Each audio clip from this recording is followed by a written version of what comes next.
This is VOA News, reporting via remote. I'm Jeff Custer. Russian forces carried out aerial attacks on multiple areas in Ukraine overnight. Ukrainian officials said Tuesday the latest strikes from Russian missiles and artillery hit the city of Drozdkevka in eastern Donetsk region, as well as the Kharkiv in northeastern Ukraine and Dnipropetrovsk in the southeastern part of the country. Ukrainian police video released Tuesday purportedly showed a destroyed ice rink and buildings on fire in the center of the Drozdkevka, Ukrainian Donetsk regional town. Regional Governor Pavlo Krylenko said a train station, church, and industrial area were also damaged after 3 repeated hits on the center of the city. He said in all about 20 residential areas were on fire. Krylenko added that 1 civilian was injured. Police video showed officers helping civilians leave their houses and an injured man washing his blood-covered hands. Multiple houses were on fire. The date or location where the video was filmed could not be independently verified. French President Emmanuel Macron and Swedish Prime Minister Ulf Kristersson met for talks Tuesday at the Élysée Palace in Paris. Sweden currently holds the rotating presidency of the European Union, and Kristersson told reporters the situation in Ukraine remains among the top agenda items.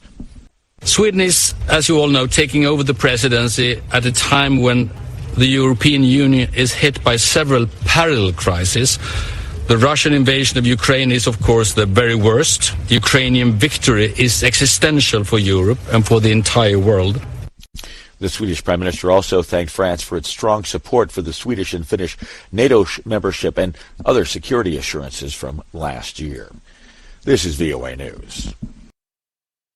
The first regular shipment of liquefied natural gas, or LNG, has arrived in Germany as the country tries to steer its dependence for energy away from Russia. Associated Press correspondent Karen Shamas reports. Tanker vessel Maria Energy arrived at the North Sea port of Wilhelmshaven, where the LNG will be converted back into gas at a floating terminal. Germany has rushed to find a replacement for Russian gas supplies following Russia's invasion of Ukraine. The facility in Wilhelmshaven is one of several such terminals being put in place to help avert an energy supply shortage. Environmental campaigners have denounced the shipment, saying the government should not be importing fossil fuels, particularly those obtained through fracking. I'm Karen Chamas. Meanwhile, in the United States, as parents try to move forward from the COVID-19 pandemic, child care disruptions continue. Associated Press correspondent Jennifer King reports.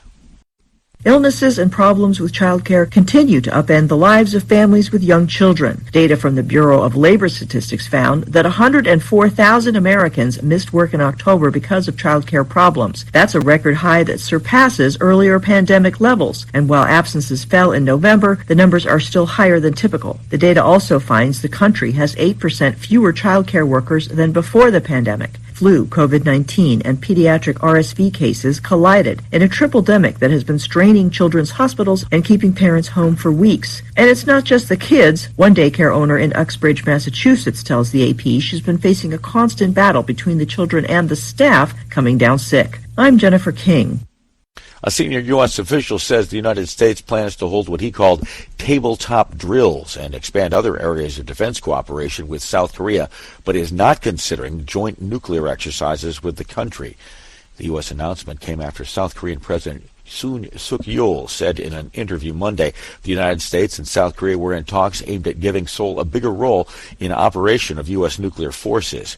Yoon told the conservative Chosun Ilbo newspaper the discussion centered on joint planning and exercises with U.S. nuclear forces, a process he envisioned would have the same effect as nuclear sharing. When asked Monday if the U.S. was planning joint nuclear exercises with South Korea, U.S. President Joe Biden replied simply no, without elaborating. An ultra-nationalist Israeli cabinet minister Tuesday visited a Flashpoint Jerusalem holy site for the first time as part of President Benjamin Netanyahu's new far-right government, which came into office last week. Itamar Ben-Gvir entered the site known to Jews as the Temple Mount and to Muslims as the Al-Aqsa Mosque compound on Tuesday. Reporting via remote, I'm Jeff Custer. This is VOA News. Please subscribe, like, or comment. Thank you.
Thanks for watching.